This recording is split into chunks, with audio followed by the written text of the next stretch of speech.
இவைகளெல்லாம் விளம்பரத்திற்கு கொடுத்து அடித்து விடாதீர்கள்.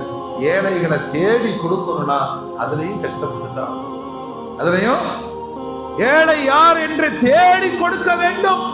அப்படியெல்லாம் கொடுக்கறதுக்கு ஆளும் கிடையாது, சூழ்நிலைகளும் கிடையாது. ஏன்னா நம்ம பழகிட்டோம், கேட்டு வர்றவங்களுக்கு கொடுக்கறதுன்னு பழகிட்டோம். கேட்டு வருபவர்கள் எல்லாம் தேவை உடையவர்கள் அல்ல. நல்லா புரியணும். கண்டிப்பா என் ரத்த உறவு, எங்க சொந்தக்காரன், அவன் தேடி உன் வீட்டுக்கு வரமாட்டான். நீ தான் என்ன செய்யணும்? இப்போ உன் மனசோடு போராடு, உன் மனசோடு போராடு. ஓ நம்ம உன்னை தேடி வந்து கொடுத்தான்ல, அல்லாஹ் உன்னை தேடி கொடுத்தானா இல்லையா? ஏதோ ஒரு ஊரில் ஏதோ ஒரு மூலையில் வாழுகிற நீ திடீரென்று தொடங்கிய ஒரு வியாபாரத்தில் உனக்கு மிக பெரும் பரக்கத்தை செய்தான் ரப்பல் ஆலமீன்.